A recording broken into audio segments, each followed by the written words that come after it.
living out that experience. Like what's going on in your life when you accomplish this goal. And it is worth taking a second to do that. Because sometimes you may go down that process and then actually picture what will happen after you've accomplished the goal. And then that may make you reassess the whole idea. You say, you know what? I see other people benefiting from this more than me. And that may be the goal, or that may not be the goal. And it's worth you asking the question, am I setting the right goals? So give an example, if we work full time for a corporation or an organization, and you have folks on the job who are saying, hey, Byron, I need you to do this, this, and this. I need you to hit these goals. And that will be, I want you to focus your time on that. And so then you hear about us doing a 90-day goal setting challenge. It's like, oh, great. I know I need that. My boss told me I needed the 90-day goal setting. I needed to set some new goals, and they need to accomplish this and that. I'm going to join it with these guys. And you start down the process, and you're doing all the day-to-day things to accomplish that goal. And then you realize that you listen to other folks who set these goals, and they're getting passionate about what's going to happen in their life after they've hit the goal. And some may be even emotional about the whole deal. And you're saying to yourself, why am I not emotional at this level? Why am I not so inspired about accomplishing this goal? And I would just go out on a limb to say that is an indication that goal isn't for you, that the goal that you may be pursuing is for somebody else. And they may be fired up about it, but is it for you? And I want us to take this time to really think about that, to personalize the things that will add value to your life. At the time that you are here in this life, that you spent 90 days of it focused on something that you believe will add value to you as a human being in this earth, right? And you will be better for it. And assess how it makes you feel, physically, emotionally, spiritually. What's happening that's changing? And so I just want to outline that, because we've done these 90-day goal setting challenges over the years. And I can even think back to a couple of years back where I set goals that were for the job, but it wasn't for me specifically. And we hit goals on the job, but I don't even work at some of those companies anymore, And so it's like, what did I gain from it? Now I will say in many ways, I challenged myself. I remember even one year we challenged myself, and from a health perspective, like I want to lose X amount of pounds, and went hard and proved to myself that I was able to lose that weight. I gained it all back, but I was able to prove at that moment, at that time, that I could do it, right? And I want to highlight the fact that if you work on a goal setting initiative for the purposes of personal development, I would say it's even worth doing something that years in the future, you'll be able to still point to, well, actually, this was created after we started that 90-day goal setting challenge.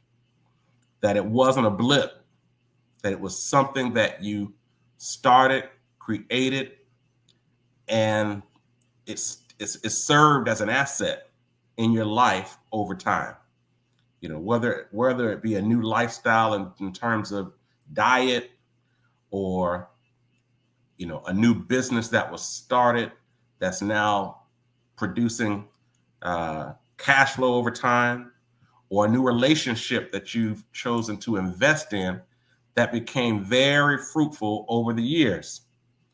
So just giving yourself an opportunity to say, what is it that truly matters to me and why? And if this thing is now in my life, and I actually make the decision to shift from my current norms to now potentially have this new thing in my life, which will become my new normal. Is it worth it and why?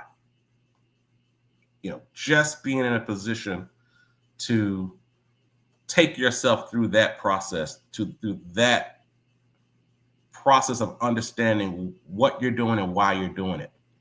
I mentioned that because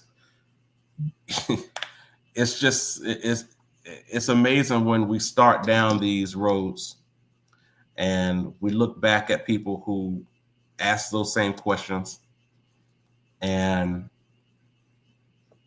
we see what happened in their life, and lives were changed. The people who were closest to them, their lives were changed.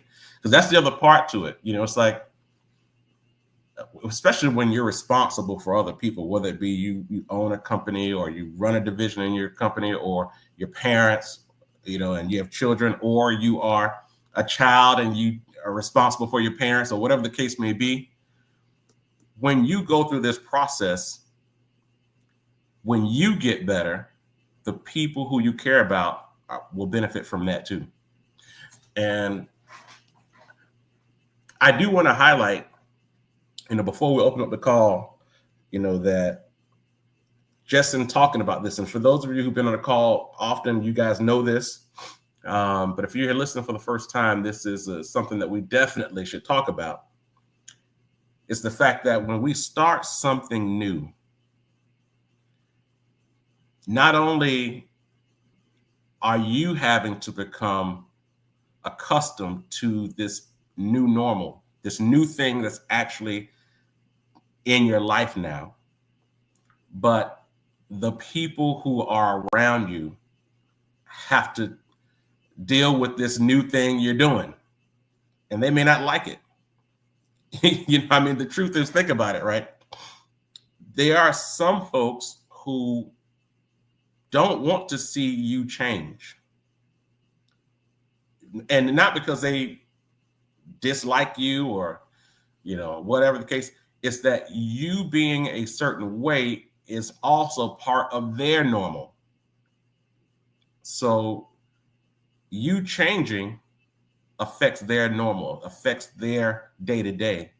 And some folks are like, hey man, you really messing up my vibe right now. Like, we're supposed to be doing this, that, and the other, and you over here doing that. And I'm like, why are you doing it? And what's the deal with that? And whoop-de-whoop and all that jazz, right? And for some folks, right, if it's people who love you and you love them, and it's these are your closest people, it could pull you away from that goal. You can say, you know what, you're right, man. That's my husband, that's my wife, that's my mom, that's my child, that's my boss, whatever the case may be. These people got my back. You're right. I should pull back from this because I'm messing up the flow. I'm messing up because I decided to start focusing on myself, and I'm being selfish. Because somebody may say that to you. You're just being selfish that you're doing this. Like, you didn't even think about us. Like, this is real. And I want to just make sure that we at least put this out there now, because goal setting in most cases is not easy, especially the process of actually accomplishing it. And the reason why in many cases that it's not easy is because you are going against your norms. Your norms is your comfort zone. Things that protect you from hurt, worry, doubt, protects you from loss, protects your self-esteem. This is what we do. This is our bubble. This is our box. Stay in this box. You don't have to worry about being disappointed. You don't have to worry about, the threat of all these various things. So I just want to make sure that we recognize that the process of pursuing something new is a threat to your normal current life. And you have to, in your heart of hearts, make the decision that what I'm pursuing is worth the pain of leaving what you have come accustomed to. Like, this is worth it. This is worth me. This is worth moving away from the comfort zone of today and moving toward a new comfort zone that I think, or that you think, will truly add value to not only your life, but for others that you care about and are responsible for. So I just wanted to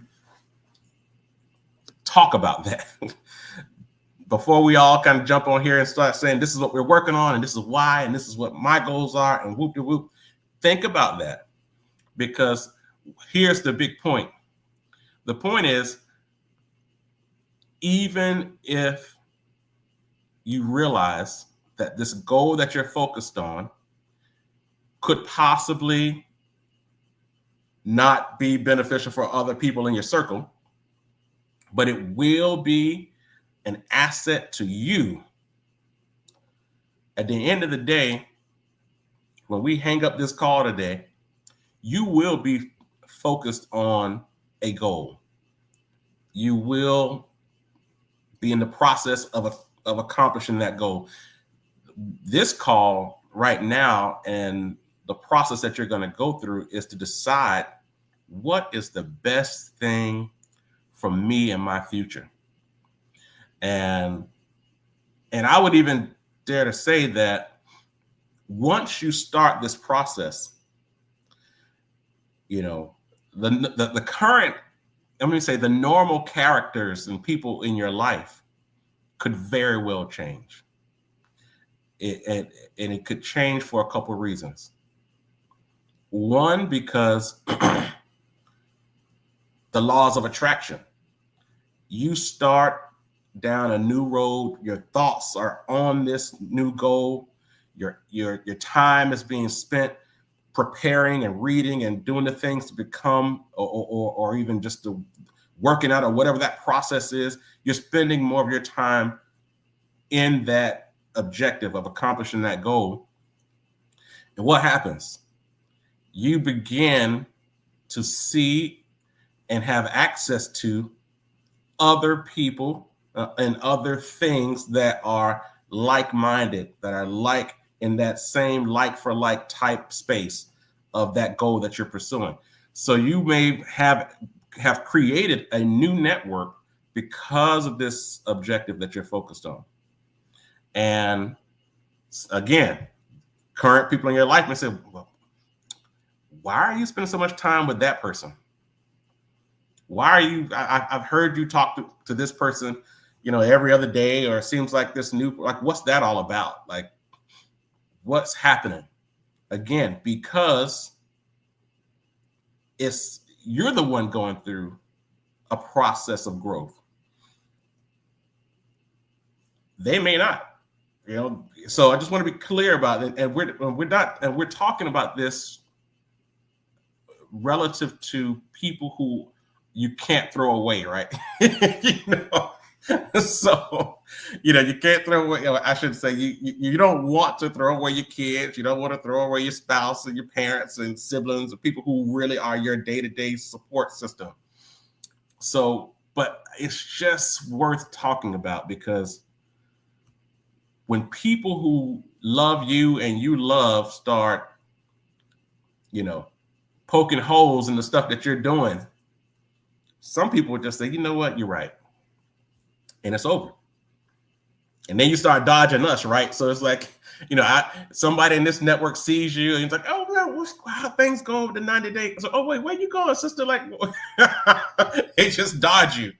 I'll start sending text messages like, man, what's going on? Hey, hit me back when you get a second, and don't hear anything. Just complete So I ain't talking to Byron. Like, no, because I'm going to have to explain why I stopped pursuing that thing I said on the call that I'm focused on. So I don't want that I don't want what I just said to make any of you pull back on saying today what your goals are. But I do just want to be honest, especially after we've gone through this so many times, so many summers we've dedicated to, this 90-day goal setting challenge, and we've seen a lot, and so, but it is worth having that conversation, because I will tell you, early on when we started this, we didn't really talk about it from this respect. We just, here's the goal, and this is what I'm doing, this is what I'm reading, this is my plan, and whoop whoop. And it took a couple summers for us to realize, and I spent more time arguing with my friends and family than I did working on my goals. So just want to put that out there before we dive in on this. And so I'm just excited. This is always, to be honest with you, just kind of the highlight of the year for me, because to just go back through the years, see what we've worked on, being willing to pursue stuff and sacrifice, because sacrifice is a big part. We use the word sacrifice, but really what we're saying is that process of moving away from your normal to pursuing a new normal. People call that sacrifice. I'm sacrificing this, whatever, but it is just that process of progress. The way I look at it, the process of progress is, and I kind of try to use those words, because the truth is, when someone says the word sacrifice, your brain starts to kind of think of things that will help you understand what that word really means. And it's just going to take from your memory bank, right? And it could be a lot of things that are that you would deem as maybe negative, or experiences that were difficult and all that. And once that's in your system, you may say, you know what, I ain't got time for that right now. It's like, I remember going through this, or whatever year that was, and that was a rough deal. I ain't got time. I got other things. I'm not doing it, right? And so we have to be careful the words we use, because our brain and our subconscious mind is working actively to protect us. And if we're trying to make progress, we better realize that our current norm is a reflection of what our subconscious mind has done to protect us. And so we have to give it new information. And so instead of using the word sacrifice, we use process of progress, right? Whatever the case may be, whatever works for you. Those are the little things that I do to try to make sure I don't, end up making a bunch of excuses, right, of why I didn't do something. So this is exciting.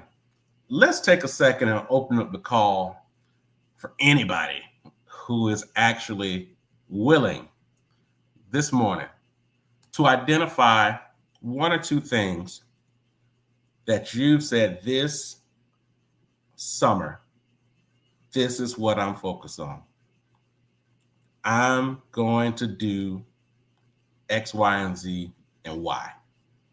I'm going to do this because, so it gives you an opportunity to, number one, communicate that to yourself, so you can actually say, this is what I've been working on. And then two, probably which I would think is the most important piece, is that it's now out of your brain and into reality.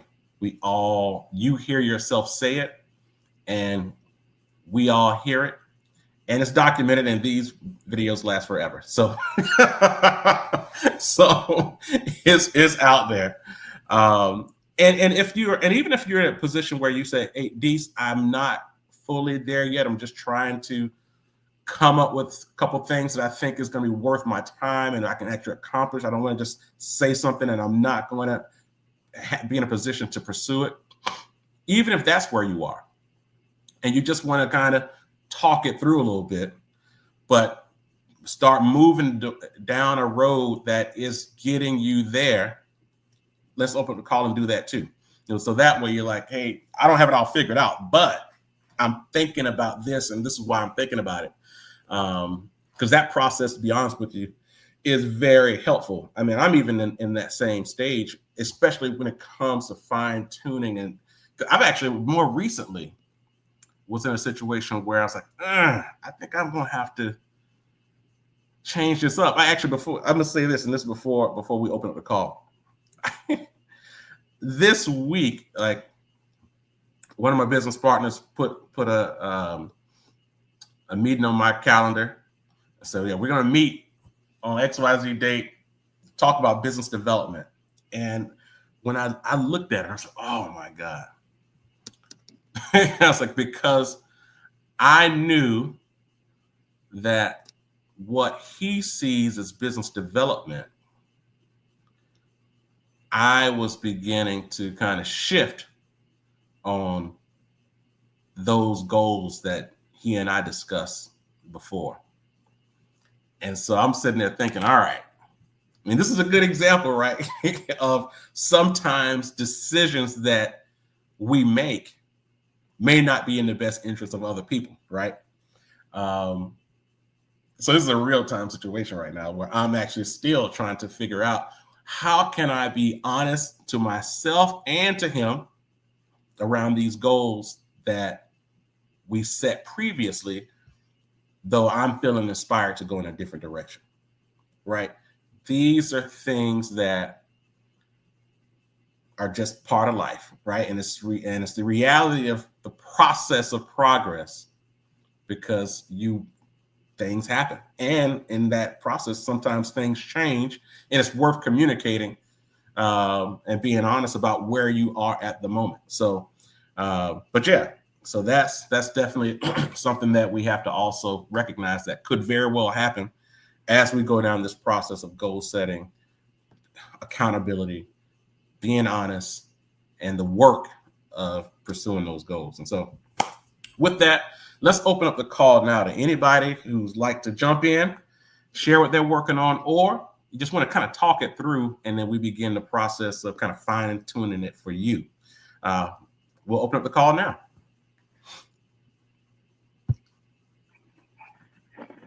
Buen día, soy Maria. Hey. Good morning. Aprende español. Yes. Good morning. Good morning. My name is Maria, and one of my objectives is to learn Spanish. As you see, I have learned a little. So, I will Uh-oh.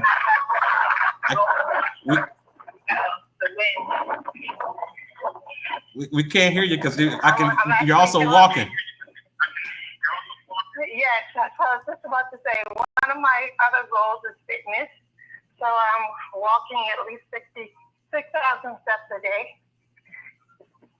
And yoga is in the, good morning, is also a part of the fitness goal. And then finally, I'm working on certification. So those are my 90-day goals. Good morning, everybody. And so how do you feel about it so far? Of the things that you've already put out there, how do you feel about the process of where you are right now?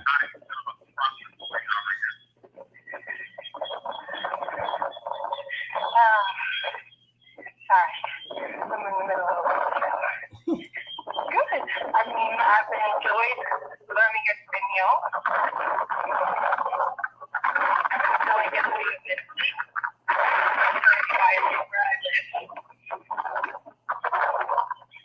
And I'm excited to get into these certifications and hopefully utilize them throughout the rest of my years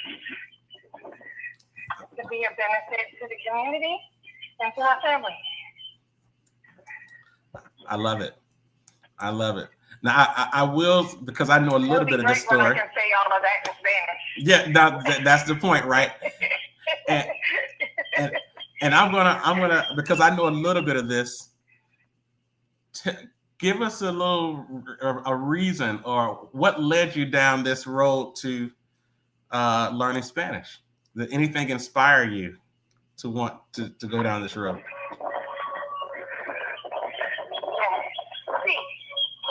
See. During the end of the school year, well, as most people on the call probably know, Madison's in middle school. So the last quarter of her 8th grade year, I did some volunteer work at the school, and the school is very diverse. I had this one little kid that kind of just pulled at my heartstrings, and his name is Angel. Angel is in 6th grade. He's bad as hell. However, he's so sweet, and I love him, and he loves me. So he is from Puerto Rico. So I find myself communicating with him in English easy, but he in turn attempts to communicate with me in English and in Spanish. Evidently, I must look Spanish, and because he knows my name is Maria, he thinks I can speak Spanish, but I cannot. However, hopefully by end of summer, and when I see him again, when he's a 7th grader, we'll be able to communicate a little bit better. I love it. That's my little buddy. I thought that was worth sharing and having you kind of communicate, because it definitely does help to, outline the reasons why we do certain things. And if there was kind of an emotional piece or a specific thing that has nothing to do with anybody else other than you and how a situation made you feel, it had nothing to do with your spouse or kids or parents or nothing, then that's, from my view, a very good reason to set a goal, because it is specifically adding value to you. And I just feel the need to say that again for folks, because at this stage of our life, and for many of us who are kind of middle age, we do a lot for a lot of people. We're responsible for others. And if you are just one of those kind of selfless people, rarely, not even, let me say this, rarely do you do stuff for yourself, but for some folks, even if you do, like the thought of deciding to do something for yourself, some folks, it makes them feel bad to even think that I was going to be selfish and spend some time working on you. And for the purposes of this call and this network, I just want to make sure that everybody knows that this is the space where you can confidently talk about what's best for you and nobody else, but what is best for you. And we can work on that. We can talk about it. We can support and celebrate it because that's what personal development is all about. And so I'm glad you shared that little piece that kind of motivates a reason to set a goal and to stay connected to it long term. So thank you for putting it out there. And I'm sure we all will be benefiting and you'll teach us a little something, especially when it comes to learning another language. So thank you. All right. Anybody else? Let's open up the call. Anybody else willing to jump out and talk about what you're working on for this 90-day goal setting challenge? Where you are in the process? Have you started? It's just ideas. Let's take a second and open up the call now.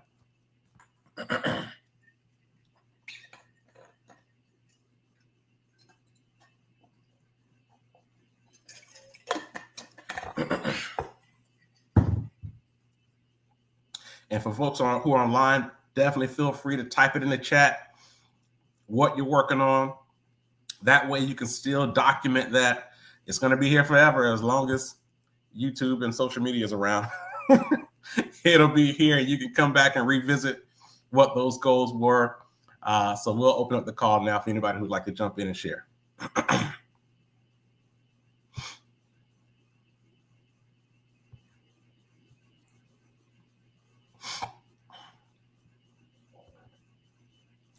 Hola, hola.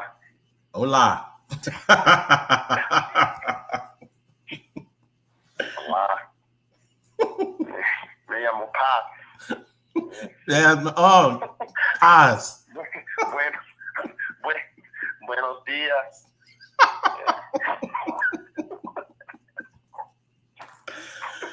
My brother. How you feeling, man? Mira. Oh, sorry, I got good. I'm feeling good, man. I'm feeling great. That's a great one. I'm happy about that Spanish thing. That's on the list. You know how you got things that are on the list? That's on the list. That's on the list. And that's why I hopped on to talk about this 90 days. Because yeah, I know, right? Crazy. Because I got a list, right? And I've always had a list. And at the end of this particular 90 days, I'm gonna hit the milestone year. So I'll be turning 50 when the 90-day challenge is up, right? So my man. This one has been, I know, right? Crazy. This particular 90-day challenge, I've been trying to figure out what's the so many things that are swirling around in my brain.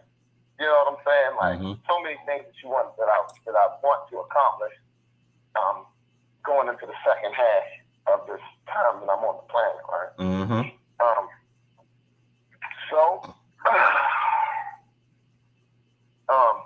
One thing that I definitely have started and started, it was really the beginning of last month. The way the call came funny last. I mean, it always comes on the first Saturday or whatever, but it happened in between.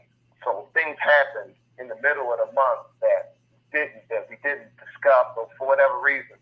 So I was working on this project with this 100 house project here in the city. I think I might have brought it up. So push forward on that. Went on ahead and just dream make it the thing, right? Like, I put the company together, and you're supposed to be working on 100, but pressed it and pushed it out and went to 400. So it went through all the process, grinded it out, put all the applications and stuff in, opened the company, and got everything certified, and now just kind of waiting on the word to see if we've made it to the second round in the application process. Okay.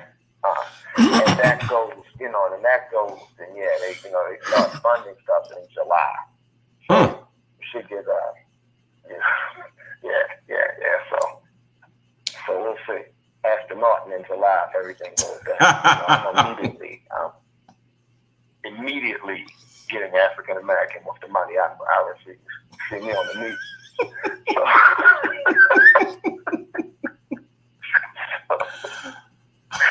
Immediately. Now you're gonna have to. One thing you got to do on that is to kind of give us the why behind this. Like, what's the purpose? Why this one? The purpose of the business. Well, okay, so the purpose of the actual business is to eliminate some of the blight that's in the city. So Baltimore has a lot of vacant homes, and they've been for years and years coming up with different projects and ways to help people, or to help the city by getting rid of all these vacant homes. So they they set up areas and zones that they say are bad. You know, we want to get rid of the houses here. You know, just to make the environment better and to eliminate these vacant homes. So somehow they, the powers that be found, money or decided due to like the alignment of the state leadership and the city leadership. Now, we have that, but before they were like, going against each other. So now that everybody's aligned up and with dollars and cents, even though the feds aren't necessarily in line, but we're talking about money that's already earmarked, so they have to do something with this, and they've made the decision to kind of put, development dollars up. So here we come. And that's their reasoning for it. My reasoning for it is one that, obviously I love the city, and I've driven past and seen these environments that have been, terrible and torn down for years, and like I said before, I joke about being African American, but I'm Black, and I see my city, and I see the places where the people I knew grew up, and I see my people kind of hanging out in these weird environments, and it's banged up. And I'm also, in a close to a space where I live that is not like that, where I see the other side of things, live right because on the line, where I can, make a right turn, and I can go to a lovely, brochure level Baltimore. Like move here, it's great. This is fantastic. This is the old world city. Come enjoy the waterfront. All that kind of stuff. So I see that, and then make a right to go get the good chicken, and I'm like, wow, what I'm saying? I can also see the effect of crack and heroin. So and so that I'm not happy with that in my spirit. So I've always wanted to assist them, and the opportunity came because people reached out to me knowing that I knew the city and had a development background and could help put it together. So we put it together, and I think it helps. And I was telling somebody that typically, these I'm not keen on government funds. I don't want the government to give me money. I'm cool. I would like the government to just fix the roads, work on the army, give health care, take care of the old people, but leave me alone. I don't need your money. I don't want, I don't want to build on the government thing. We talk about that. We talk about the contracts and all these other opportunities. I know it's a lot of money in the world, a lot of money that the government does give to people for legitimate business, but I never wanted to get involved in the government giving me money. But not for some reason, because this is, important to the communities that I care about and, place where we live, and it seems in line. I've opted to be like, I didn't even think about it until we're almost done. I was like, man, this is going to be government money. It just did, like, I don't want anything from them jokers. Don't ask me for nothing, and I don't want nothing to do. Get out of the way. You know what I'm saying? Fix the road, sir. Don't worry about what I'm doing. But I think that in this case, because this does fit right with me, this particular business venture, it sits right with my spirit as far as, community development, and seeing the environment where my people live be upgraded. It's worth it. It's worth it. So then I'm like, well, I'll accept your partnership in this world. I mean, it's in the same realm of fix the roads, also fix the blight, right? Correct. Isn't that so I can see how that fits your spirit on that. Correct.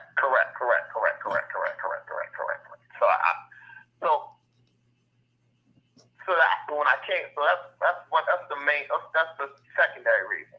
Well, I would say that's the primary reason. It's the primary reason because I didn't really think as hard about the money as I do in other, business ventures until later on. So I really started breaking it down and seeing what it could come to. And I also knew in conversations with my partners that,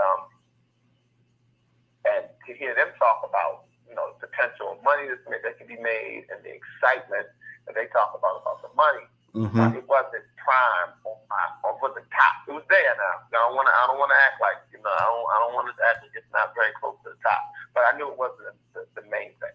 I knew it wasn't the main thing, which I felt good about.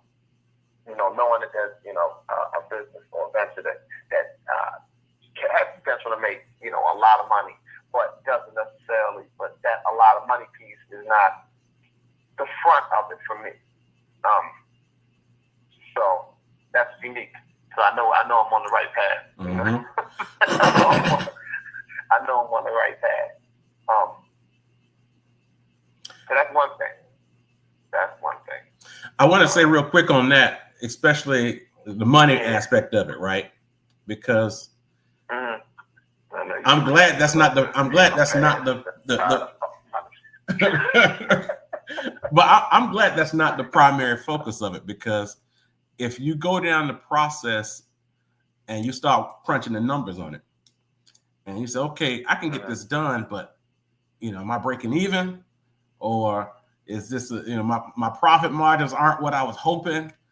And then you may kind of reduce your excitement about getting this done if it was focused on is this going to be a profitable investment, or is this something I'm going to get rich on? I could buy my Lamborghini on this, and so versus the fact that you grew up in the city and in certain areas you have kind of an emotional aspect of it, and you can say, yo, I remember, or to your earlier point, my entire 50 years in this life, this property has always looked like this.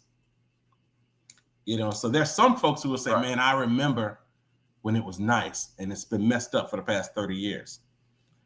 But other folks will say, listen, I've never seen it nice. I read a book about it that was nice in the 20s or something like that. It's like, just like the whole part when, like when you read about like Pennsylvania Avenue and when it used to be like the main, business district of the East Coast for Black folks and that kind of thing. It was like the U Street or the Bourbon Street or whatever. And I'm like, man, how long ago was that? How many decades ago was that, right? And can it be revived and, all that, so having an emotional connection to one to see it come to life probably is the best way to ultimately create profitable engagements, right? Because if you're excited about seeing that community be redeveloped, part of that redevelopment will come business ideas that are profitable, but those businesses aren't going to come if the blight continues. That is correct. That is 100% correct. 100% correct. And that's been the feeling with my approach to the project. We start here, but there are other ways. There's other ways, to also, capitalize on and make money through the process. And just to see it get better, like you say, and that Pennsylvania Avenue example is a great example of wow. This was a very long time ago. When it was, when it was thriving, in a productive way. In a productive way. It's still thriving. It's just not thriving, Productively.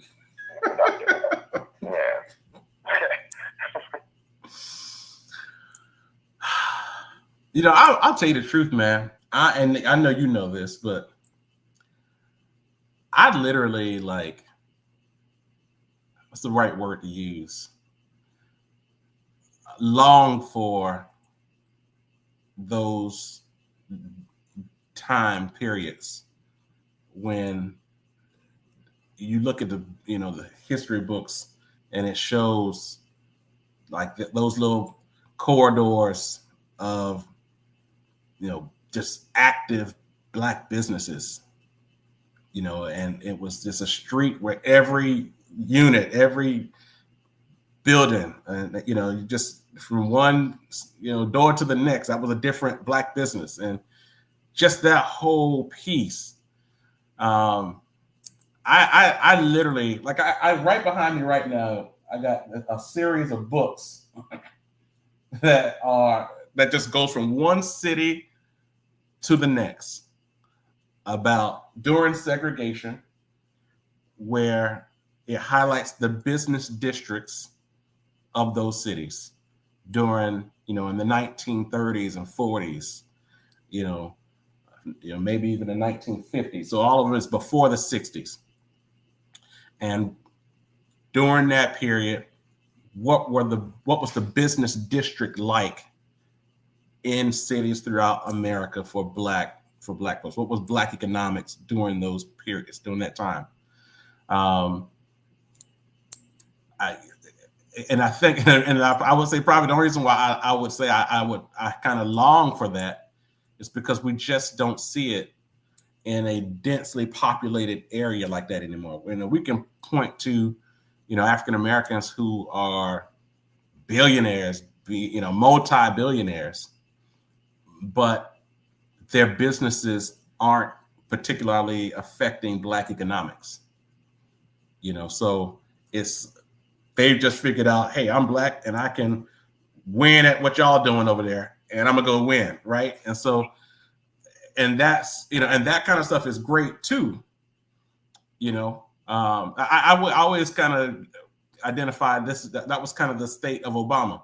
Obama was this black guy who's like, you know what, I could become president too, and I'm gonna just go and prove to the world that a black man can become president. Boom. Now, what happened is that you had a lot of black folks like, oh, well, you know what that means?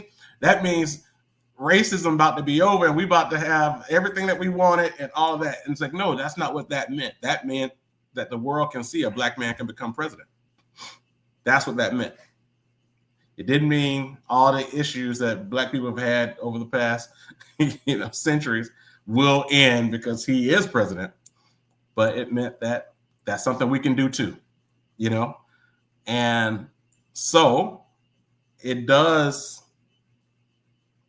for folks who weren't alive when there was this active ecosystem in communities across the country, where there was an active middle class in the black community from city to city to city, and the dollar circulated over and over. You got paid and you went and spent your money at several black businesses, and that was the cycle. That is extremely rare now, where that kind of thing happens. And it was, like the case of segregation and integration and all that. But so as I'm listening to you kind of talk about what this could potentially look like, again, my brain starts dancing around about, wow, so wait a second. So who are your units? Who's going to buy these properties? And, who are these people? And what's in it for them? Like, what's about to happen? So that's the thing that in that whole community development side of it, say, okay, great. You're able to redevelop it. Who's going to buy the units? Who's coming? What schools will the kids go to? Are they going to be able to start a business, or, can they get groceries in that same neighborhood, or they got to go out of town? Just what's getting ready to happen, when this is built. So that's kind of where my brain goes. And as I'm sitting here listening to you outline these goals, which does create the business opportunities, so. Yeah, definitely. And when we talk about that, I feel like there's a practicality that, like that's the second level. First level is you got to, you put the people in houses, but then the practicality about and being intentional about turning this thing into into that environment, that thriving environment for our people, and for it to be a beacon, and using all types of techniques in order to pull it off. Is the excitement that I have in it. With the same idea, the same thing. How can we, integrate, some corporate, some good, the good subway. Put the subway in one of the things that, dudes arguing. I don't want a subway here, man. We want to have, black-owned there's some black-owned sandwich shops. I'm like, nah, we can get a brother that owns the Subway, man. What's the problem with that? Mm-hmm. True. Why not? You know what I'm saying? So, true. like, there's other ways, like practical ways to get this thing done and still be within our, you know, our ecosphere, instead of everything being so antiquated. Like, you know, we don't need, you know, the brother who grows his own, who makes his own ham. You know what I'm saying? He doesn't know how to market. But, you know, if we do need the brother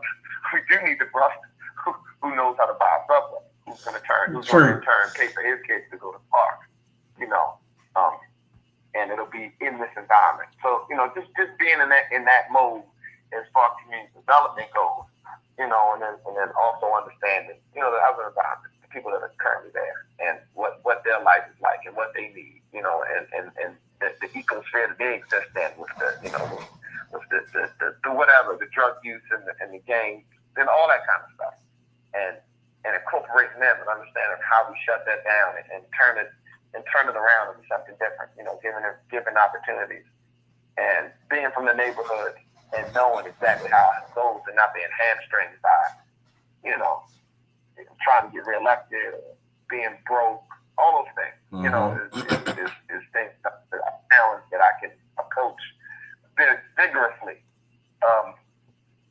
and with intention, and then also, you know, quietly.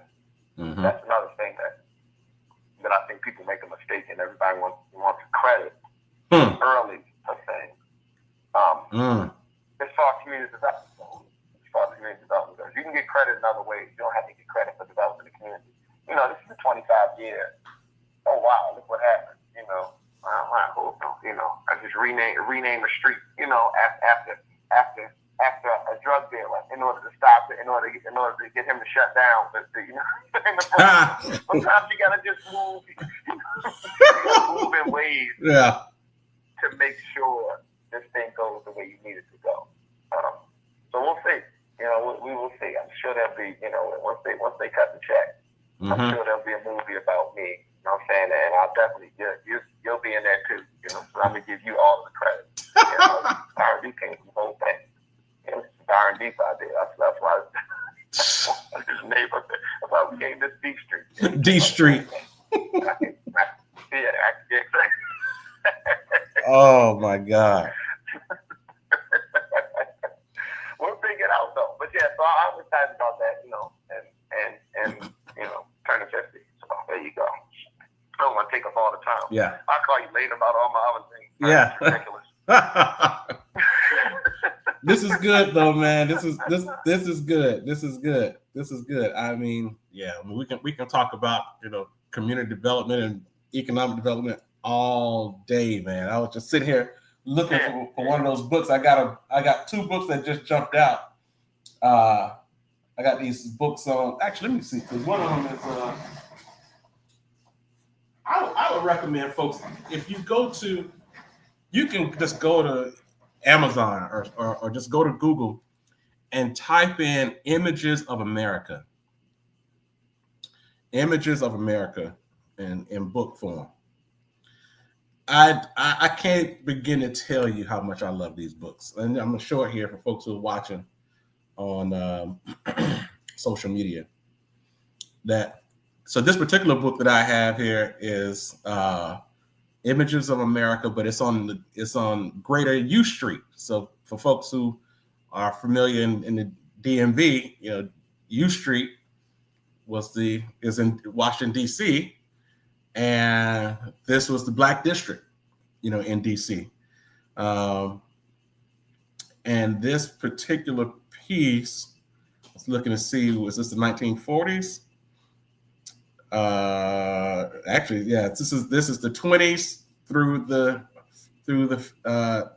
1920s to 1950. So that 30-year period. And you know, it's just going from decade to decade. Who were the players? Who were, you know, who owned the drugstore? Who owned the grocery stores? You know, who ran the black newspaper, and all of these, who owned the juke joints? You know, I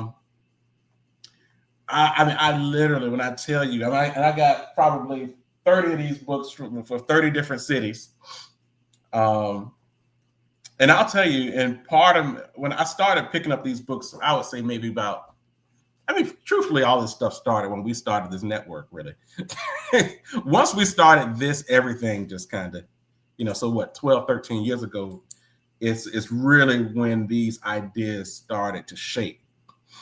And so don't just say over the past, decade or so, I'll go to a place and look for these images of America books with the purpose of writing a series of books myself. That is a goal that I have, I'll kind of tap into some of my goals. I would say over the past, say, 10 years, I've been preparing to write a book, to write a couple of books. And the way that I have been, kind of doing this is, one, through getting books like these to help tell a story, and I can kind of reference that book and that book, but it's all themed on, either one would be kind of a memoir, another would be a piece on like what we're talking about like now, like Black economics, and then another, maybe a biography on, someone in that I deem worth talking about, and just lending my voice to that particular person. People write books about notable folks. Like I probably would want to write like a book on Booker T. Washington or a book on A.G. Gatson, and for the purpose of telling a story about somebody that I deem noteworthy from my perspective to a generation and a market of folks who, one, may not have ever heard about this person, and especially as we talk about, the whole fact of, trying to, get rid of Black history, if you will, that we have to, which I tell you also is a business in and of itself, right? Because as more, depending on who's in office, says, hey, we don't want those Black history stories being taught in public schools. Well, that means that it needs to be marketed or sold in the private sector. So it's just the medium that they chose to, say kids should be able to have access to that history. Well, if the government says no, then that means the private sector has to kick in, or the nonprofit sector has to kick in and make sure that that information still gets to our kids, just not through the education system, through the school system, public schools. So we just have to make sure that we're still telling stories, that we're still documenting and sharing those stories. But even also in writing articles, and this year alone, I was just thinking about this the other day. This year alone, I've written 5 articles for different networks, or for different organizations. So 2 for the Central Florida Foundation, 2 for the Afro, 1 for the Baltimore Community Foundation, and one that I've been writing, I just hadn't, published it with anybody yet. But again, all of these are for the purpose of one day compiling all that information to put it out in book form, and then treat it as not just kind of like, okay, I wrote the book, that's it. It'll be an asset in our, just kind of a thing that I did, and I just pass it down to the grandkids. No, once that book is written, then it has to be marketed, because not only is it a piece, for a family heirloom, but it's also an investment. It's a business. And the process of writing about topics that people may want to hear about, topics that people want to hear about, topics that people need to hear about, that determines how profitable will it be. Is it just kind of a data dump from stuff from your head and you putting it out there, or is it something that folks really want information on this topic? So just thinking about those some of these goals are long term, but there are real time tactical things that we can do today that will add value to a long term goal. So I'm just saying, like, sometimes I have a couple clients who I've been sharing this with them. Folks say, what am I going to do when I retire? And it's like, well, I want to write a book. I was like, well, how about to start like drafting some stuff now?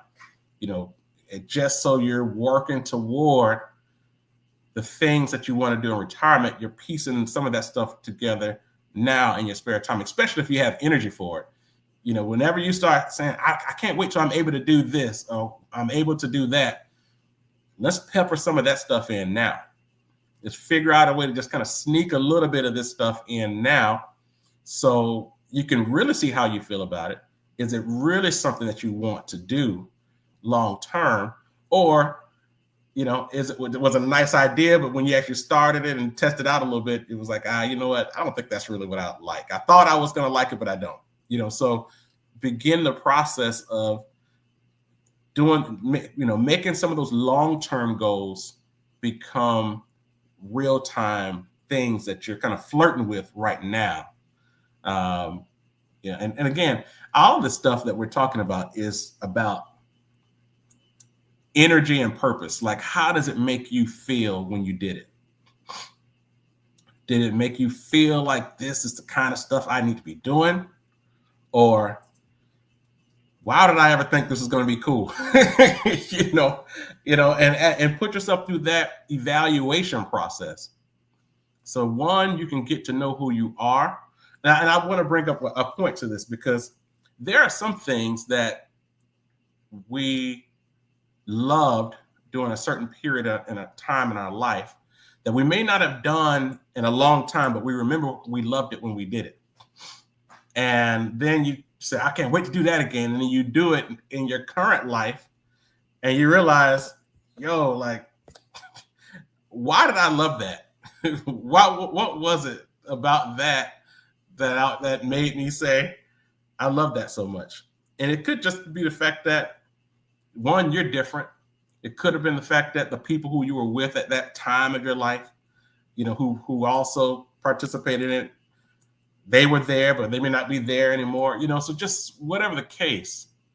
But we want to be in a position where we're just not allowing ideas to just collect dust in our brains, that it's just there. And that's the only place it lives is in our mind.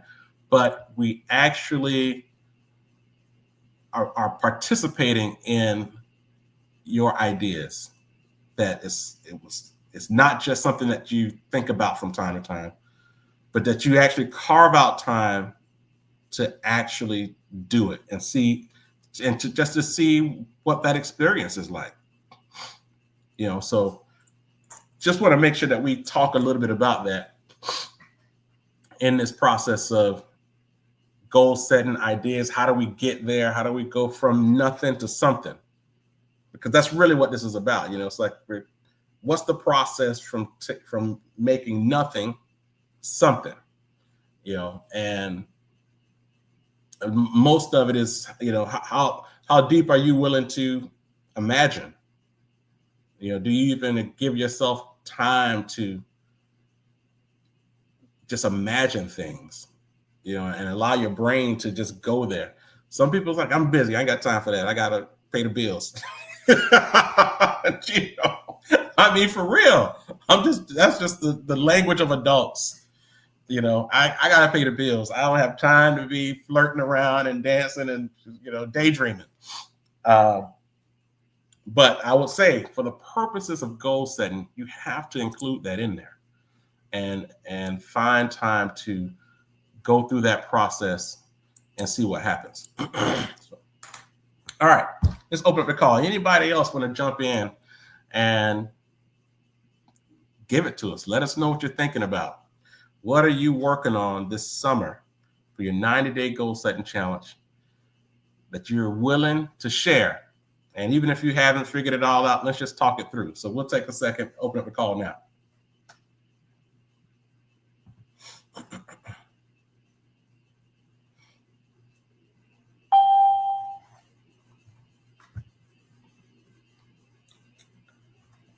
As I'm sitting here looking through this book, so much good stuff in here. Again, go to Images of America and look up these books, man. This is really cool stuff on our history.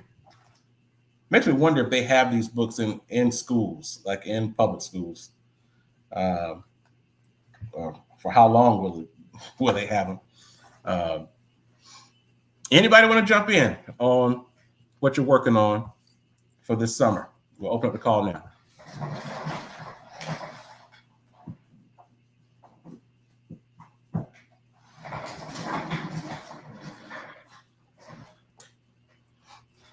All right. I want to. Chief, I got something else. Uh-oh. I did hear a lady's voice just a second ago. Did we hear somebody? Okay. I did hear a lady's voice, and then you can jump back in. Who was that? It's Patty. Hey. What's up? So your Howard folks coming together, speaking at the same time. What's going on, sister? Hey, Bison. All right, so so as usual, I've got a couple things that I've been thinking about and just haven't moved on it. But earlier this week, I just took some time to sort of, I don't know what the right word is, but just sort of list out sort of assets, right? And, you know, just trying to figure out, okay, because I've got stuff like all over the place, and I was just listing out assets and trying to figure out, okay, where am I right now, and, you know, where do I want to go? And, you know, this is probably TMI, but hopefully it helps someone. And I listed everything, and I saw, you know, when I was growing up, I just never really thought about the idea of being a millionaire. Because for me, it was just way beyond, you know, what was possible. And early this week, when I sat down and sort of looked at the details, I said, you know, sometimes the things that we think are impossible are actually closer than we know. If we would just take the time out to account for it. And in seeing what I saw, and I've been, you know, I was asked earlier this week to speak about, what's his name? The guy that just gave out 99% of his wealth. Bill Gates? Bill Gates, yeah. So I was asked to do an interview on his comments or whatever, so I did, and I said to myself, he's no different than any one of us. Like, he didn't plan it. Like, he just made some decisions over life in business and stuff that got him where he got to.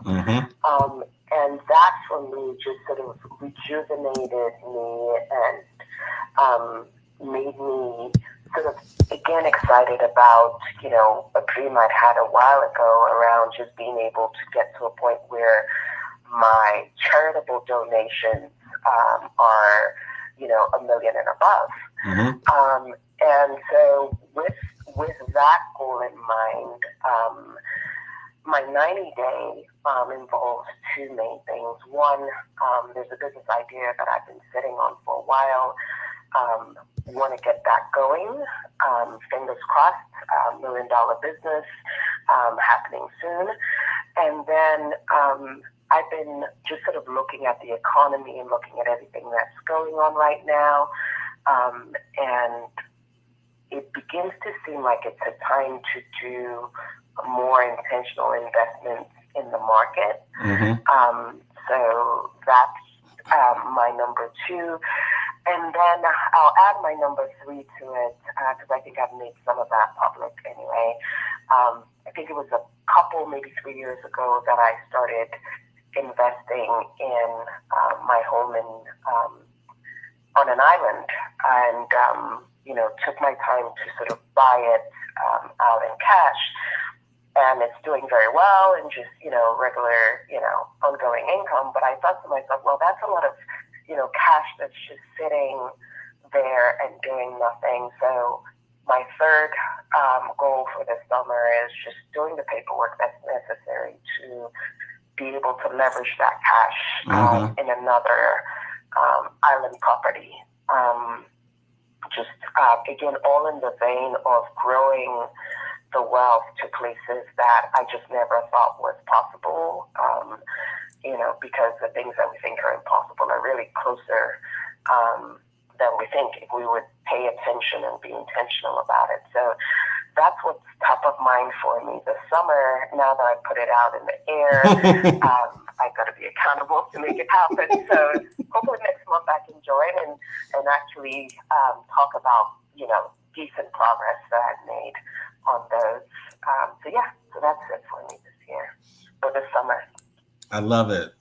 Now I got to ask you specifically, especially on your first goal around being able to give $1 million a year for charitable purposes. Now, I want to just more so just ask you about one. What does charity like for you? Like, what are the top type charities and causes that you would fund?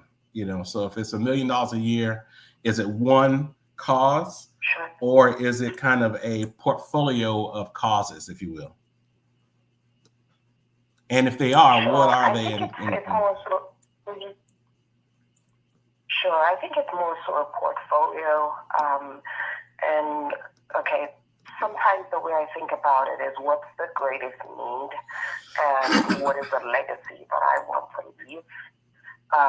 And so, I also, in everything I do, I think, and it's not morbid, but I think a lot about, today's all I have, right? So, I could be gone in a year. And if I am gone in a year, what do I want to be remembered for? And so primarily a lot of my focus has been in three areas. One, because I'm a technologist, I honestly believe that those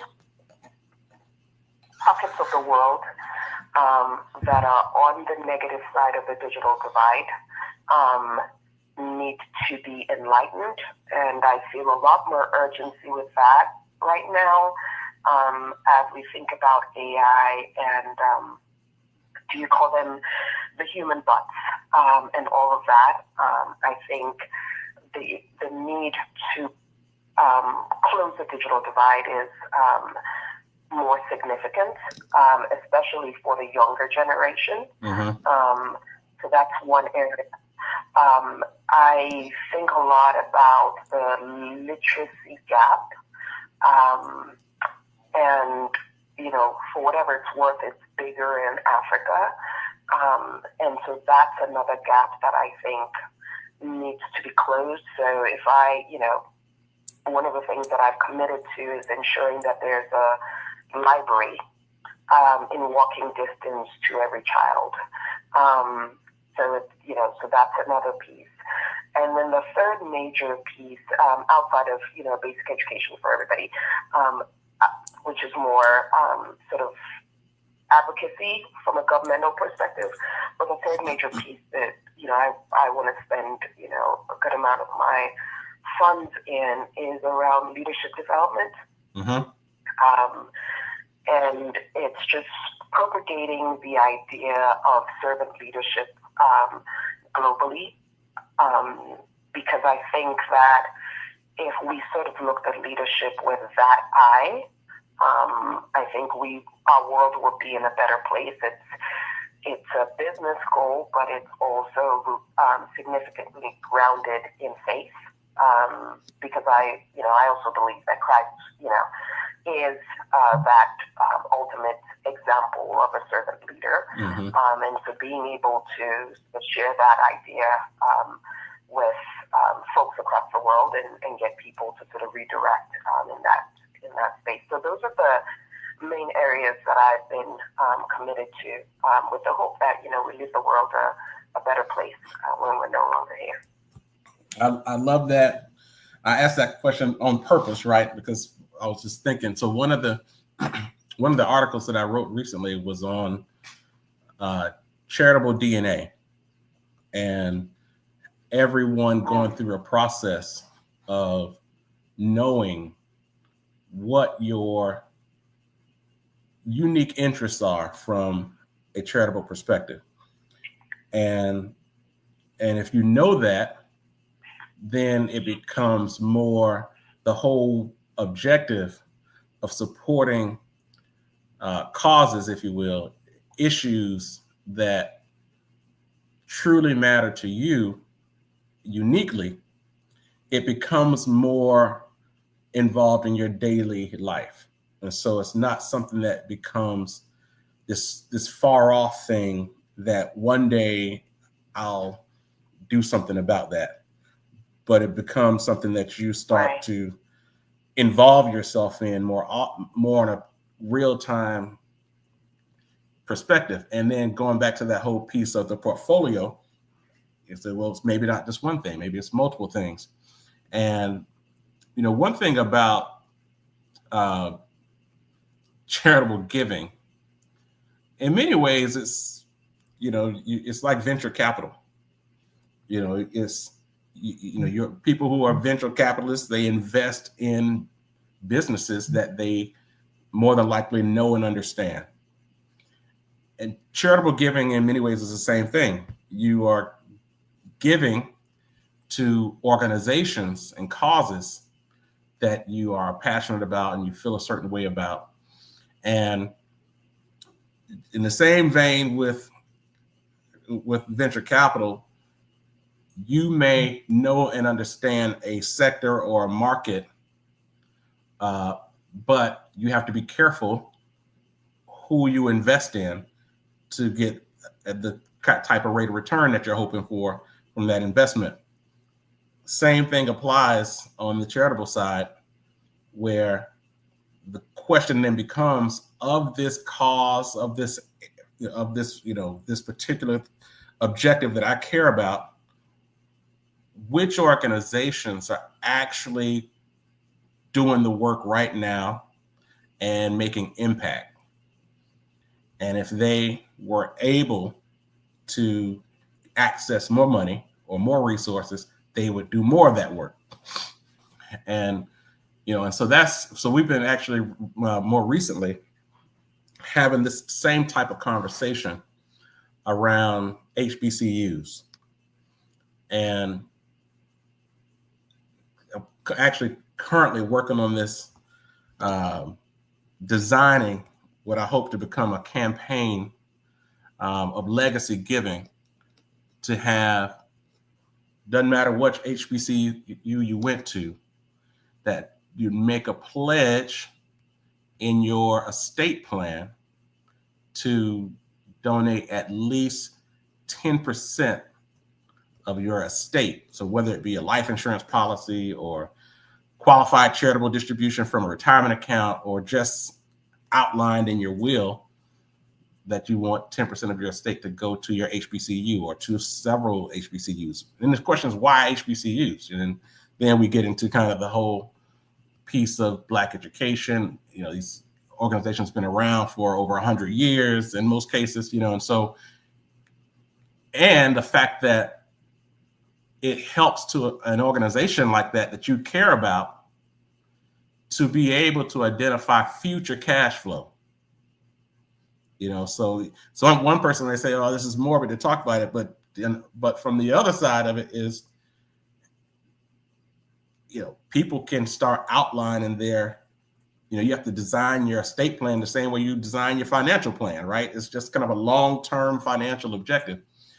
But to know that the last thing you would want is to pass away and realize, or I should say, knowing that when you pass away, that's it for that organization. It's over, because nobody else is willing to give and support that cause. You know, and that topic in and of itself makes me think a lot about, well, who am I supporting then?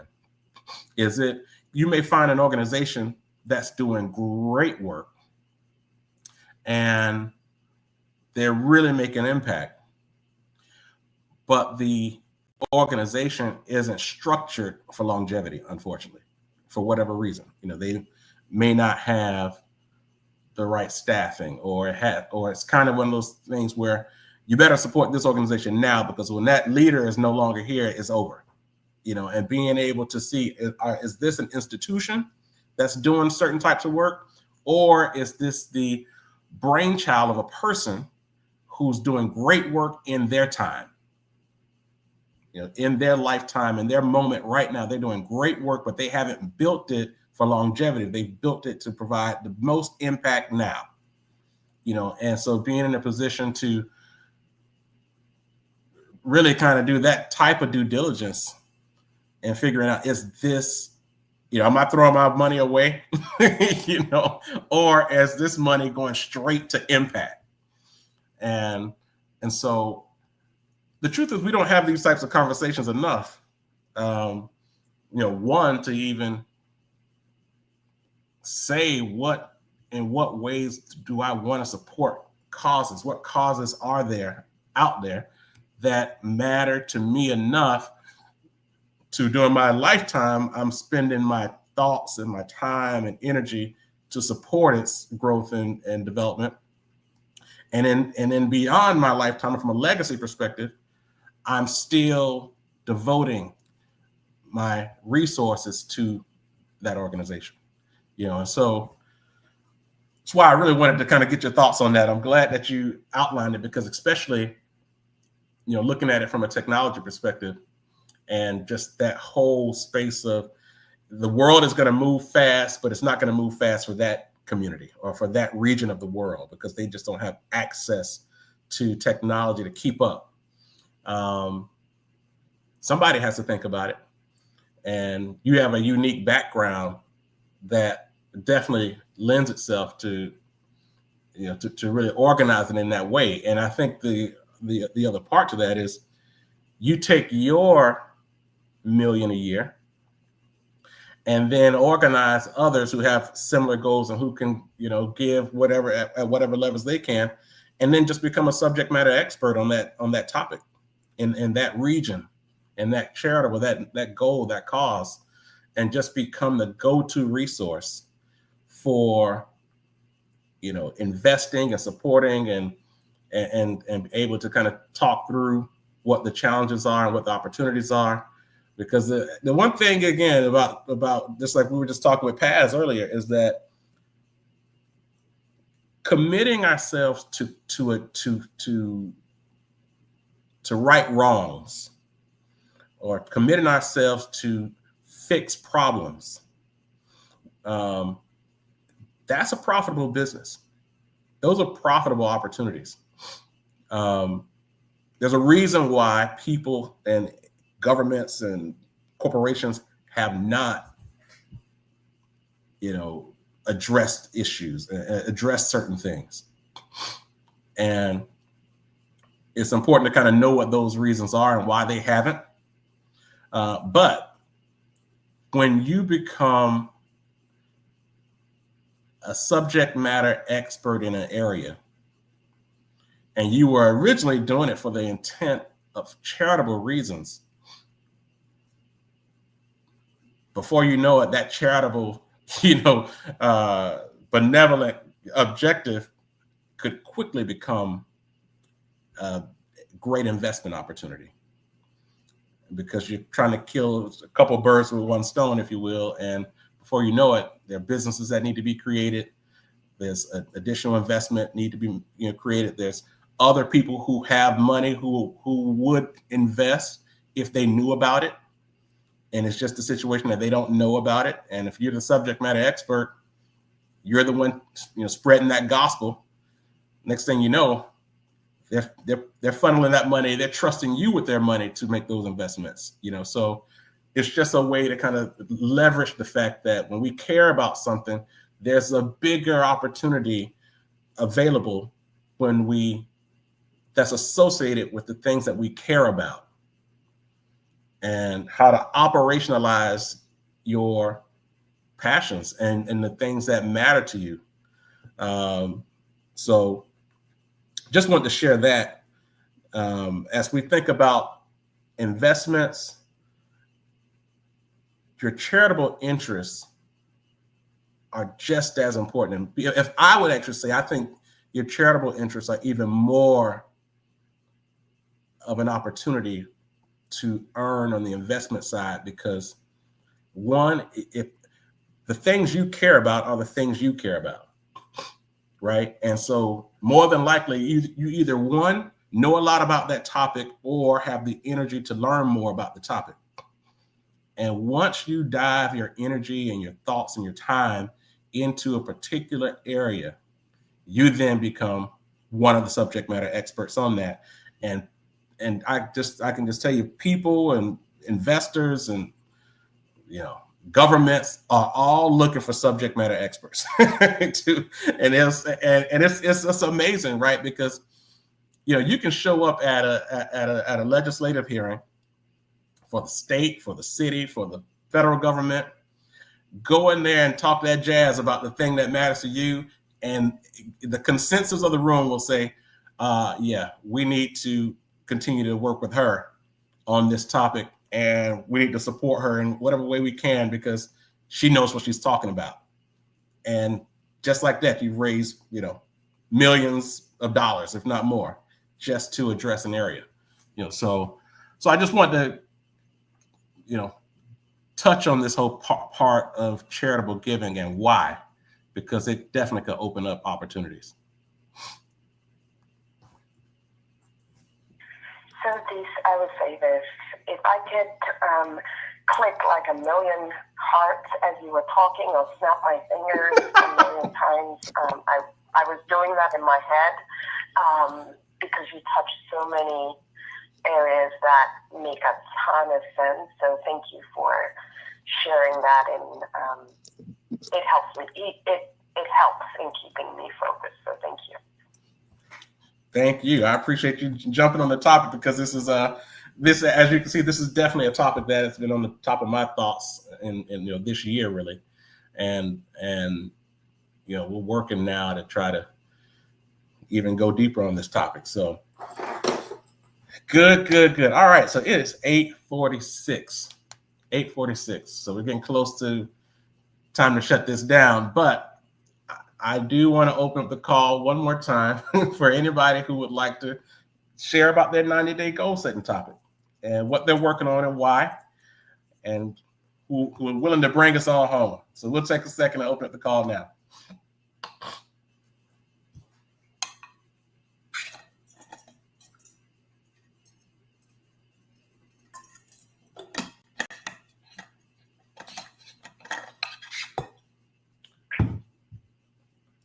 All right. This is exciting time. I don't even know how to even express to you how I feel about these 90-day goal setting challenges.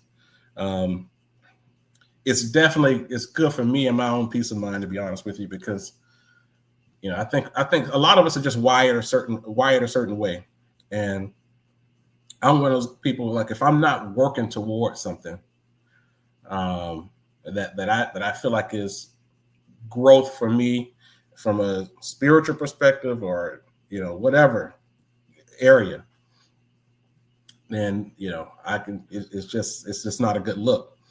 And it's it's much more fun to do it with other people. So when I'm down, I can just kind of hit somebody up and say, hey, so what's going on with you? How's this thing playing out? And give me the good, bad, and ugly. And then it's not just on me at that point. We can talk about it together and kind of get our thoughts lined up and get back in the game. I will tell you on a personal level that there's so many big things to address, but this whole piece around working on the things that matter to us, I think is so important, especially at this stage of our life, where if we're working on things that truly are points of interest for you, whether it be a pain point or an excitement opportunity or something, and you're able to just make the decision to just dive into that. I don't think people realize just how good that is for not just for yourself, but for the people around you. To be around people who are intentional about growth and progress is so infectious, and it's like the antidote, if you will, to addressing so many ills, if you will. And so I just want everyone who's on this call, folks who are listening, to just at least make that decision to ask yourself, what do I really care about? Like, what would I like to just address? Like, what do I need to work on that is something that either makes you really mad that it's happening and you feel a certain way about it, or you just are really excited about the fact that this particular thing is possible and you want to be involved one way or the other. It derives some type of energy in you to either be very mad about it and I'm going to fix this thing, or I'm so glad the possibility of this thing is happening, or man, if I just did this, and this could come to life, and you are willing to be a part of that development. These are the two areas that I think it's important for everybody to at least ask yourself that question. What is it? And even ask yourself why. Like, why am I fired up about this? Why am I so excited about this? Or why does this thing make me so mad? Like, why am I so pissed off about this? You know? And begin there. And you know, once you figure that out, then I would say the next step is, how do you operationalize it, right? So how do you, like the thing I share with my clients, I'm like, how do we staff this now? Like, let's get a team on this and let's set up some plans to go and make this like go to work. We're about to be a part of this ecosystem now. You know, I had a very recent conversation, you know, with a company that's doing really well in its area. Like, this is what we do. We do this, this, and this. And I'm just sitting back here like, so you guys are doing really well, you know, tens of millions of dollars in this space. But what you're really doing is something that can actually benefit other markets. One is, why aren't you in the other markets? Is there some type of barrier to entry? You know, is there, you know, lack of information and having the right people on the team, or whatever the case may be? And that's why it's always great to be around people who I keep using this term, subject matter experts, but people who know a lot about something, whatever it is. Like, they can talk about it with depth, with energy, with ideas. Like, those are the people you want to get them to talk a little bit more about it. And I'm saying that particularly from an investment perspective, because you're listening. And like, you know, if I'm sitting down with someone who is like, who knows how to, you know, just break down an engine, how to pull it all apart and then put it right back together, and it works perfectly. If I'm sitting down with somebody like that, and they can tell you all these different pieces, and oh man, actually it used to be like this a couple of decades ago, but then they changed this, and now it's like that, and probably the next couple of years it's going to be, you know, this will be added. Like, now I'm listening, I'm saying to myself, this person knows what they're doing. I wonder if they can teach other people this. If they can teach other people to do what they did, or at least find other people who also are interested in the same thing, all we have to do is just build an operation system for those kind of folks, and this could be a, you know, multi-million-dollar, billion-dollar business, just like that. You know, so I'm highlighting this because if we don't, one, start investing in the things that we care about and the things that matter to us, and start really thinking about it from just that lens as an asset, like those things that you know, things that you understand, are true assets that you have. And I'm not just saying the word asset like a valuable thing and it's great that you know it. I'm talking about this could be that hidden money maker in your house. And you're trying to figure out, how do I get the money for this? I got these things, but how do I get the money for it?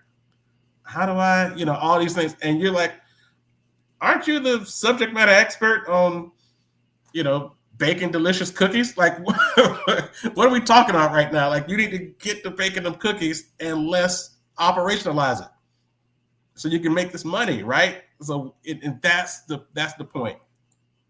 I've had these conversations with a bunch of CPAs, and they always get mad at me when I say, I shouldn't say all of them, but a lot of them do. I think everybody who knows something should have an LLC. If you know how to do something, if somebody has called you and said, I know you know how to do this, can you tell me about XYZ, this, that, and the other? You need to wrap that in an LLC. Now, I say that because number one, I think it helps you to realize that you're valuable outside of whatever company you work for. So that's number one, that you can do something, you can leverage what you know and understand to take care of your responsibilities, not only just pay your bills, but also to actually access wealth. You can do that. The other part to it, now the reason why a lot of the CPAs are, say, hey, well, don't tell everybody that, is because there are folks who do set up LLCs and they don't do anything with it. And so it's just like, it's time to file taxes and they got this LLC out here and say, okay, how much business did you do last year? It's like, I didn't really do much. So it's just another extra thing that they have to add to the filing. And so that's why I get pushback from CPAs. But what I'm saying is, you got to operationalize it. You can't just start it and say, okay, all right, I did it. You have to put it to work and make sure that you know how to market what you know and understand to the place where it's easy for people to and buy your services. It's easy to do it. So that's operationalizing what you know and understand. But I recommend that process. And even to this point of this 90-day goal setting challenge, if it becomes a situation where you're like, you know what? I heard these. I'm with it. Yes, count me in. I want to do it. Set up my LLC and help me put out a business plan, or at least design my business model. Boom, let's do it. Let's go. Sign up. Let's get a meeting. Let's schedule it. Let's talk it through, because that is something that we have all these campaigns, political campaigns and stuff. I'm like, we need to be campaigning on two things. We need to campaign on getting everyone operationalizing your ideas, setting up LLCs, starting businesses, and we need to campaign on charitable giving. These are two things that I'm like, I will start a campaign on both of these topics like we're running for president, because this is, in many ways, it helps us to break up the rat race of mediocrity. Because, mediocrity says, go get a job, stay with that job, work it as long as you can, and hopefully you can pay your bills. And unfortunately, you never took seriously those ideas that were in your spirit and your mind that were always flirting around. You never took it seriously because you were focused on paying bills, trying to be responsible, and you never had anybody like a cheerleader like me to show up and say, no, listen, we're going to do this. And this is why, this is how we're going to pull it off. That kind of thing. Well, that's what we're talking about. We want to put you in a position to say, I'm not giving up on my ideas. The days of just, thinking about it or talking about this stuff with my close friends, and then we go back home to our normal lives, that day has to come to an end. And at least just use this 90-day goal setting challenge to just see what happens. Just to see what happens. Whatever it is, So you know what? I heard these. All right, count me in. Count me in on this 90-day goal setting thing y'all got going on. Count me in. I'll do it. That's the point. Just saying, even if you may not be 100%, but it's in your head that you really would like to see what would happen. Take this time and do it. I would say the next step is lock in time on the calendar with me and let's talk it through. Go to the website, dreammakersnetwork.org, dreammakersnetwork.org. Schedule a meeting. Let's just talk about it. Let's just talk about it one-on-one. Even the folks who are on right now and like, you know what? I'm not saying nothing. I'm not saying this on this call with y'all people. Let's lock in time to talk about it, just the two of us. And I promise you, you will not regret the conversation that you did it, because if it's something that's in your mind and it's probably been in your, or if maybe the idea just popped up in this conversation on today's call, and you say, you know what, I wasn't in a position to actually say anything during the call, but here's what I'm thinking about. Let's lock in time to actually just talk that through. So go to dreammakersnetwork.org, schedule a meeting, and we'll see what's up. We'll go through it and see if it makes sense. But at least put yourself in a position to just start thinking about what matters to me right now. And let's take this thing to the next level. It's 9:00. We did it, 2 hours.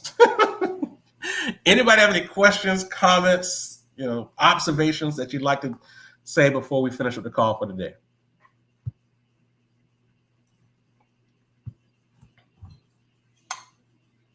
All right. Thank you, guys. It's been a great call. I'm fired up and excited, as you can probably tell. This is one of my favorite times of the year. And let's go make this thing work. Let's go practice. Let's hang up the call today and let's actually start something.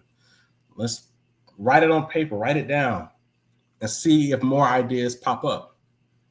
I promise you won't regret this process. So have a great weekend, and we'll see you next month. Adios. Thanks for a great call. Adios. Bye. Bye. Buenos tardes. Hasta luego. This session is no longer being recorded. All right, y'all. Goodbye.